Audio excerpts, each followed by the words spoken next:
Good evening, everyone, and thanks so much, George. It is an honor to be here with all of you, with so many people for whom I have such great respect. Bill Webster is still a remarkable role model at age 99, had to leave dinner a little early, but he remains a particular hero of mine. He has combined professional skill and personal decency in equal measure throughout his amazing life in public service.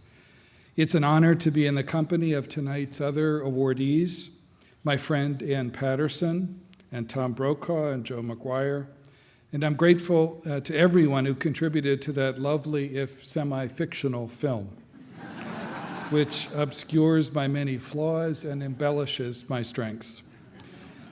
I must admit that following George Tenet on stage makes me feel a little like Fred Capps.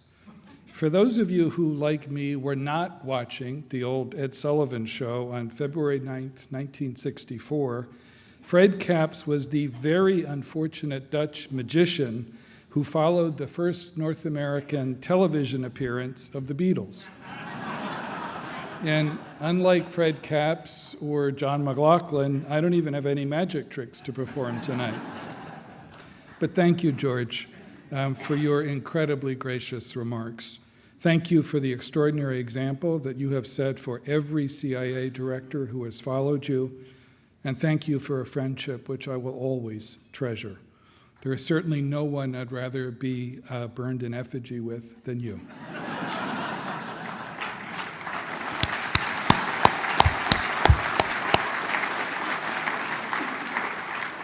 It is profoundly humbling to receive the Donovan Award this evening and to pay tribute to the OSS and its founder, General Bill Donovan.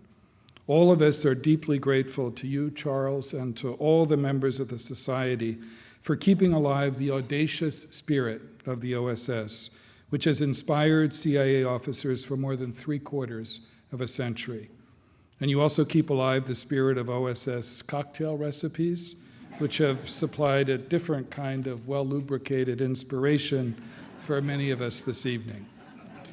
As George mentioned, General Donovan was asked during World War II what kind of intelligence officers America needed to beat the Axis powers, and he famously responded that we need PhDs who can win a bar fight.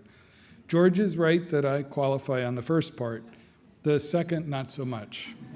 At my age, the odds in a bar fight would be pretty long, unless it erupted at happy hour in a retirement community, a very mellow retirement community. But I'm surrounded at CIA today by officers whose courage and toughness, physically and intellectually, are every bit as formidable as General Donovan's OSS warriors. So is their dedication to our mission and their devotion to our country. I know Bill Donovan would be as intensely proud as I am of the work that CIA officers are doing every day. They are helping partners and policymakers navigate another terrible crisis in the Middle East, an unforgiving part of the world in which I have spent much of my career in public service. The barbarous attacks by Hamas 2 weeks ago have unleashed a combustible combination of violence and raw emotion whose end is hard to forecast and even harder to shape. At stations and bases across the region and here at headquarters, my exceptional colleagues are doing all they can to help our friends, to protect our interests, and to anticipate second and third order consequences. Another source of deep pride is the work of our officers in support of Ukraine's fight against Vladimir Putin's brutish aggression. That's another set of challenges that has long hung over my career as diplomat and intelligence officer, adding whatever gray hair the Middle East failed to impose. CIA and the wider U.S. intelligence community offered accurate strategic warning of the invasion that was coming. We have helped the Ukrainians to defend themselves with such bravery and tenacity, and President Biden to cement such a strong coalition in support of Ukraine. And the President's decision to make public some of our secrets, a novel but highly effective form of strategic declassification, has denied Putin the false narratives on which I have seen him thrive so often in the past. Before Putin's invasion, and even amidst the pain of America's withdrawal from Afghanistan in the summer of 2021, our officers could take pride in how we fulfilled one of our most elemental obligations. We took care of our partners, ensuring the safe withdrawal of 33,000 Afghans who had fought and bled with CIA, including their families.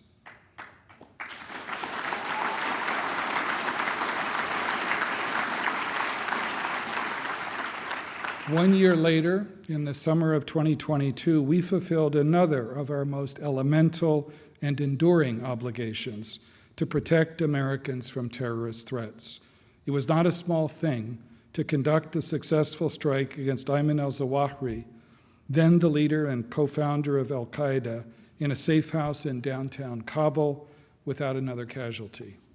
And despite all these pressing near-term challenges, CIA has remained sharply focused on our long-term priorities: competition with an increasingly adversarial China, and a revolution in technology which is reshaping human society and the profession of intelligence.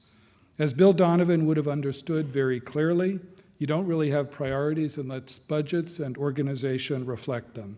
And that's why just over the past couple years, we've more than doubled our budget on the China challenge across CIA and reorganized to tackle emerging technologies with the drive and purpose that our future demands. And as Donovan would also have understood, we still have to move faster and more boldly. Bill Donovan knew better than most that you can't take care of your mission if you don't take care of your people. And he knew, too, that the richness and diversity of American society are an extraordinary asset. His glorious amateurs came from every walk of life and reflected the unique breadth of our society. He empowered women at a time when that was hardly the norm. He employed Japanese Americans, even as their families were shamefully held in internment camps. And he recruited African Americans in a time of segregation. As Donovan put it in an interview after the war, only America's melting pot could mobilize such a body of experts in the knowledge of other countries, and we did it to the great advantage of our war effort.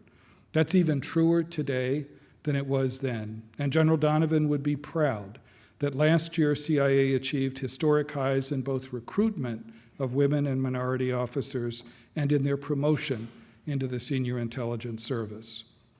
We still have a long way to go on all these fronts, from the crises right in front of us, to the strategic priorities that focus us, to the people who animate our remarkable agency. But I could not be prouder of the women and men with whom I serve, and it is on their behalf that I accept this award.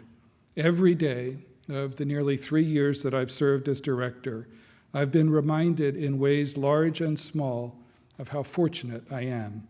Fortunate to be lifted up on the shoulders of those who came before us, of so many of you, and of our amazing forebears in the OSS. Fortunate to serve today with so many wonderful colleagues, like my incredible deputy and partner, David Cohen, and a senior leadership team undeniably smarter and more skillful than I am. Our newest officers also inspire me every day with their quality and dedication. I had a vivid reminder of that a couple of months ago when I spent a long night at the farm taking part in the capstone exercise of the Special Operations Training Course, once again a critical part of entry training for new operations officers. That seemed like a good idea at the time when I agreed to it last spring. About 4 a.m., deep in the pitch-dark Virginia woods, I had my doubts.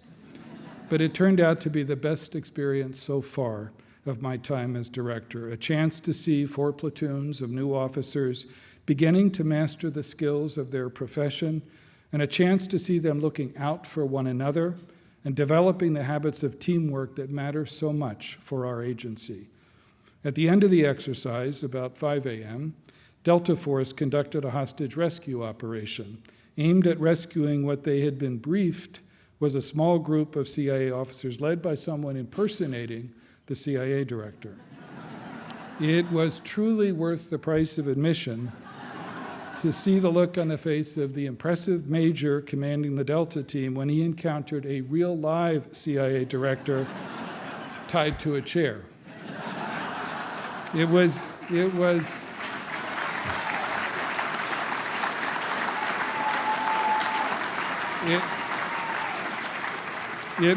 yet another reminder of why I'm so lucky to be in this job. I am deeply fortunate to serve with all the officers who, as we sit here tonight, are doing hard jobs in hard places around the world, usually out of sight and out of mind. The risks they take and the sacrifices they make, rarely well understood or well appreciated. I accept this award for them. They're the ones who deserve it, and I accept it for their families who, like Lisa and our daughters, have done so much for me and to make possible everything that any of us ever achieve. 4 decades ago, when I was trying to figure out what to do with my life, I got a handwritten note from my dad. As George very thoughtfully mentioned, my father was a remarkable career Army officer. "Nothing can make you prouder," he wrote, "than to serve your country with honor." I've spent the last 40 years learning the truth in that wise advice, and the last 3 years filled with pride in CIA. We'll keep doing all we can to make General Donovan proud and to serve our country with honor. Thank you all very much.